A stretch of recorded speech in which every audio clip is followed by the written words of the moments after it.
Alright guys, so the truck is back on the road. It's been a minute. The whole process of doing the frame, putting everything back on the frame.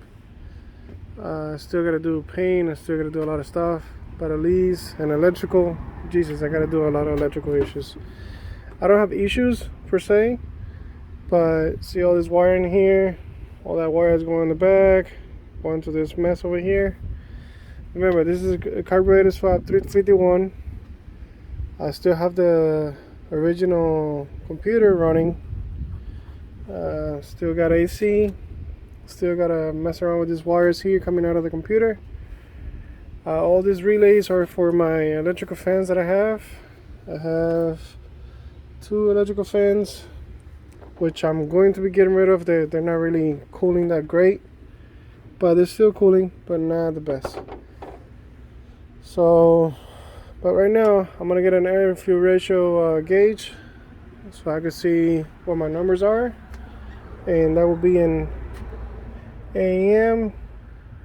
Okay, and this is the box. Pretty sure you guys seen, instructions. Who needs that? Here's a sensor, some wiring from the gauge to the sensor, from the gauge to power.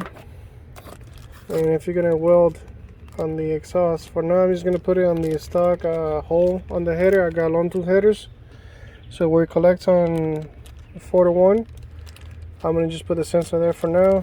Later I might move it to another location, but I just need to know where I'm at on my ratios, because I know she's running really rich at the moment. So yeah, I ordered a set of jets, kit for jets, so I'll be replacing the jets too, because it might be that this 650 might be a little bit too much, and idle's fine and everything is good, but when you step on it you kind of feel a little hesitation until she starts breathing better. So I want to say the jets on are a little bit too much for it, so I might rejet, downsize a little bit, because remember, still don't have anything on this engine. It's just long tooth headers with a carburetor swap. But yeah, so for now I still got to find the OEM bracket for the 351 95 or so I could mount the alternator properly. Right now it's all kind of rigged up to make it work, but I'm sure if I find the right bracket I should be able to put the alternator in the proper way. So this is still the 4.9 alternator, which I adapted it to it, and this is an 89 block, or 89 351. So let's get the gauge. I'm gonna open the hole in the dash, and what I'm gonna do is to open the hole, because it kind of needs to be precise to this ring here on the outside, so it sits flush. Where it comes in the box, kind of cut it up, as you can see, is a perfect size diameter hole. So I'm gonna mount that there. I'm gonna circle around it, and I just gotta eat that away. Once I eat that away, this little bracket should come on top from the back of it. Should line up just like that and bite into it and secure it in place, so this thing don't move and don't fall off. So yeah, let me show you guys where I'm going to be opening this hole and go from there. Alright, be right back. Alright guys, so here's my dash. Yeah, so I still got to take this away, but I might not take it. I put my phone there for the GPS and whatnot, and it kind of works out. So what I'm going to be doing is, here on the side, I already kind of messed this side up a little bit, so I'm going to put it right there. So I'm kind of just like centering it as best as I possibly can to kind of cover up these 2 holes if I can. Something like that. I'll draw a circle there and cut away. So when I'm driving, steering's kind of like that, so you can still see it if I move my head a little bit to the side, but if not, you can still see it there. I was planning on put it on this side. It will make it a little bit more easier to see, But I mean, right here will be fine. So I'm just gonna cut a circle, perfect circle right there. And then the gauge should sit flush once I have it in there. It will be able to secure it from the back on the same lip that it's gonna create. So, all right, let's cut away. All right, guys. So, freaking Dremel is a little bit of a backstabber. So she kind of fits flush in there. But yes, it did kind of ate away a little bit too much on top and somewhat on the bottom. So at least she's flush with that. So she looks pretty good right there. So I'm gonna go ahead and kind of let it sit like that. Alright, and I'm gonna go ahead and run my wiring now. Gotta open the hole so I could slide out to the engine bay, connect back there, and I still gotta connect the brackets for the gauge. But before I do that, I gotta connect my wires here, and then I gotta go on the back and press those in. I don't know if I'll be able to stick my hand in there. I might have to remove the bottom half here to get to it. But let me see if I could swing and send the wiring in. Alright, be right back. Alright guys, so I got my wire there. See that right there? Kind of looped it around, got it on the bottom. I connected my wideband sensor on the exhaust. I don't know if you can see it right there. Okay, and just zip tie the wiring away from the header. So we got that C280. Now I gotta do the power wiring for the gauge itself, which is this one, and I still gotta do the bracket. So I know this allows for a lot more stuff to be hooked up to it, or this to be hooked up to a lot more stuff. But for now, all we're going to be using is the red and black, which is just power. And we have to tap that into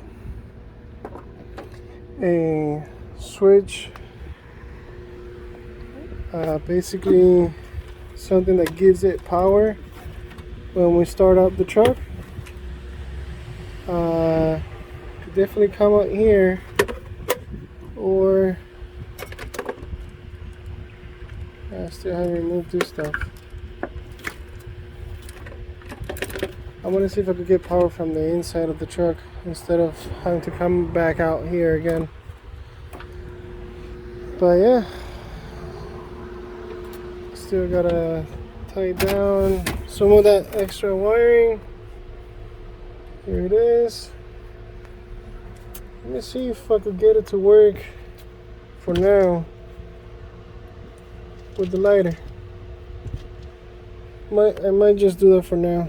Connect it to the lighter and have it plug in for now then until I have a little bit more time to finesse with it. So yeah, that's what I'm gonna do. I'm gonna connect my ground and my positive here and see if I could power it up. Alright, be right back. Alright guys, so if you can pick that up, I still haven't secured the gauge to the back yet, but she's already hooked up to the lighter. This is just to test it out. But as you can see, she's very rich, super rich.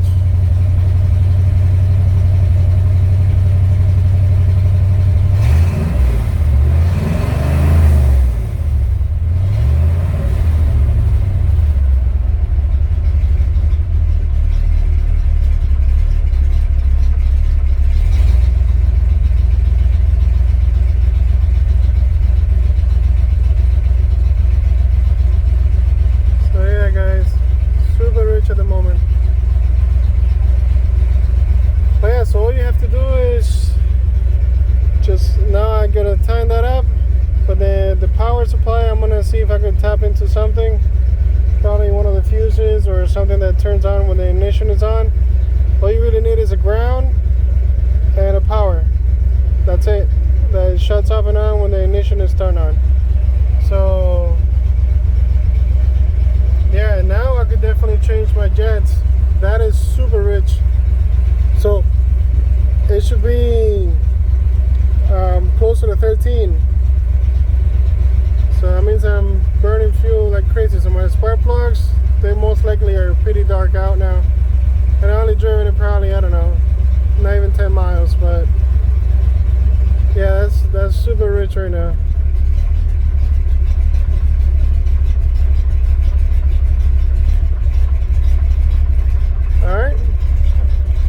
Alright guys, so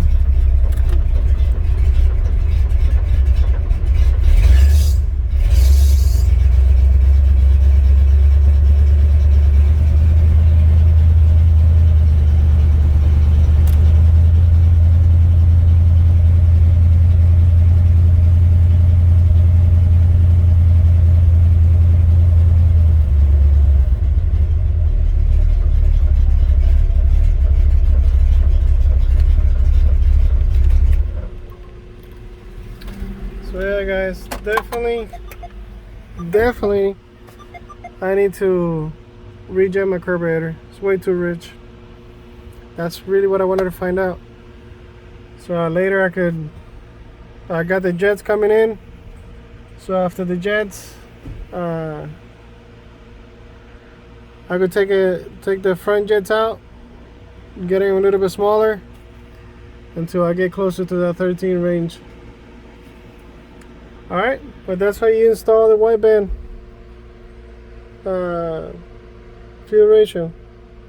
And now I just gotta tuck that away, and later get my lighter out of the way and just connect it to something a little bit more solid.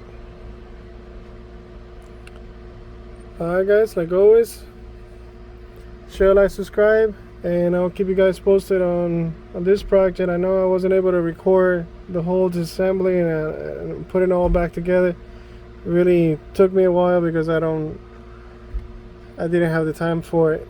So, but yeah, look, even my hood, it's kind of showing the sitting on the sun